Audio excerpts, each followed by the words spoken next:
You've probably heard that it's good to have balance in your life. And I mean, that just makes sense, doesn't it? A balanced life sounds peaceful, easy, and relaxed. Whereas right now, you're probably feeling a bit stressed with a load of stuff to do and not enough time to do it in. While it's all well and good saying it's nice to have a balanced life, what does that actually mean? Because you can feel balanced or unbalanced in all kinds of areas. You might feel like you've got your finances in balance, but your social life is way off. Or maybe your romantic life is going steady, but your relationships are all over the place.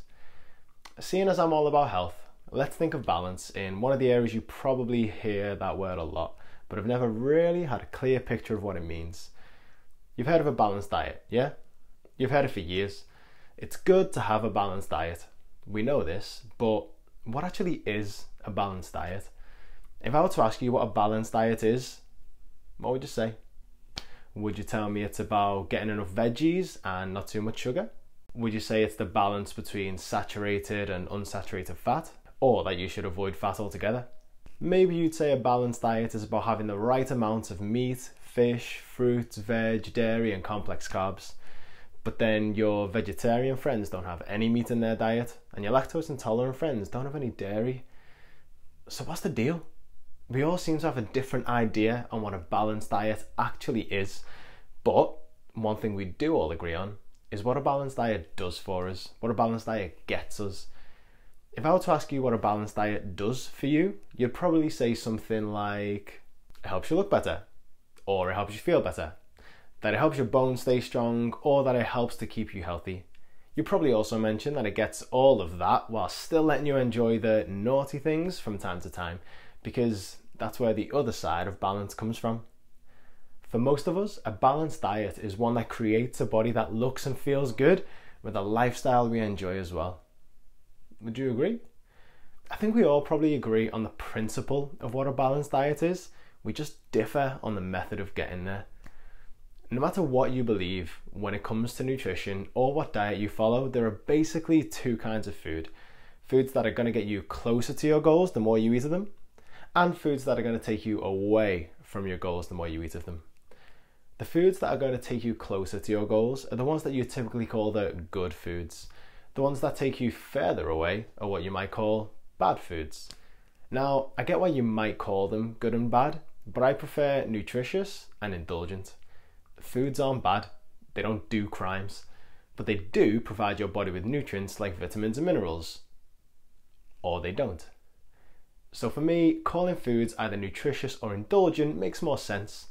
Now obviously that does work on a scale, and most foods are somewhere in the middle, but for the sake of simplicity, let's go with that for now. The only difference between you and someone who has the kind of balanced diet you think of is the balance between those two things. So how do we get there? How do we find the right balance? Well, try thinking of it this way. Imagine an aeroplane where one wing is nutritious food, the other is indulgent food, and you're standing on the top. If you're maintaining your results, you're standing in the middle of the plane. The balance is perfect between the two wings and you're moving steadily ahead. If you move yourself over towards the nutritious wing, that wing is going to dip down and the plane is going to head in the direction of a body that looks and feels better. If you move yourself over to the indulgent wing, that wing is going to dip down and the plane is going to head in the direction of a body that looks and feels worse. And if you manage to find the right balance between the nutritious and indulgent wings, the plane balances back out and you maintain the results you've got. Right now, if you feel like you're trying to change the way you look or feel and you're not getting results, you're stood on top of the plane. Or you might even be sat over on the indulgent wing. If you want to start seeing things change, you need to change the balance and tip it over to the nutritious side. But remember, it's important not to go too far over onto that wing, otherwise the plane will do a full 180, you'll fall off, and the plane might end up even going backwards towards the indulgent side. This is what happens when we try and shift the balance too dramatically all of a sudden. We go all in on nutritious foods and restrict ourselves with the indulgent things we love. After a while, the restriction gets too much and we binge out. I know because I've done it too. A few years back, I was feeling a bit down. I was living alone, felt like I hardly got to see my family, spent all my time at work and didn't really have any friends to spend time with outside of work. I thought that losing weight and getting leaner would make me feel better. So I started working with one of the coaches in the PT team I worked with at the time, called Josh. Josh was awesome at what he does. He helps people get on stage ready for bodybuilding competitions and photo shoots, and he knows his stuff. But getting to that level of lean is super restrictive. I had to get up early before my morning PT sessions and do fasted cardio. My food was all carefully measured out and weighed to make sure that my macros and calories were all tracked and accounted for. And I did lose weight. I did get leaner, and people noticed and commented, and yeah, it felt good. But at home at night, I was binging out with massive bowls of porridge, honey, raisins and cashew nuts. It doesn't sound very exciting, but even though I was binging out, I was still trying to keep it clean. I was hiding this binge eating so the other trainers wouldn't see. That's why I was doing it at home. And I actually made myself sick, like throw up one night. It got that bad. Eventually I realised trying to do that was no good for me, and I emailed Josh to tell him. Soon after, I did have a proper blowout and went to Tesco to buy all the things I've been missing. Pringles, Jaffa Cakes, blue M&Ms, bread for toast, big pizza. It was a big one. And after that, slowly but surely, I got back to balance. I've been running from end to end on the wings, but just about spending enough time on the nutritious wing to be going in the right direction. I was heading towards the goal destination, but the journey was rough. Talk about turbulence. Now, I spend most of my time in the middle.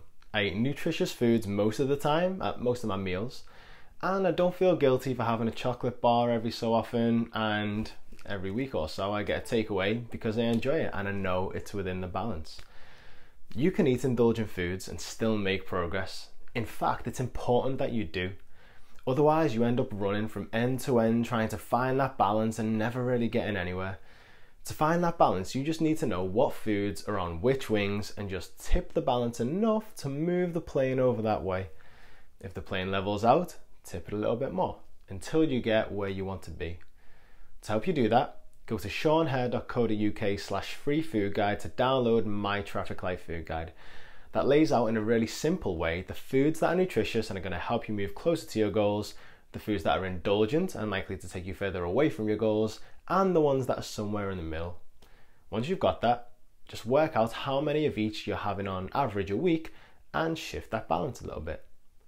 And if you want a little more help understanding how to find that balance, my online Foundation Academy opens on the 15th of July. That's my brand new 10-week program that teaches you how to understand your food, build a stronger body in your workouts, and how to shift your mindset for long-term results. To find out more about the Academy, go to seanhare.co.uk/academy.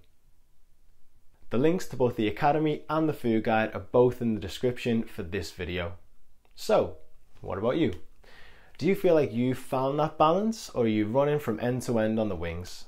Let me know in the comments, along with the bits you found most useful from this video. And as always, please do like this video and subscribe to the channel because that helps me reach and hopefully help more people. Thanks for watching this. I'll see you in the next one.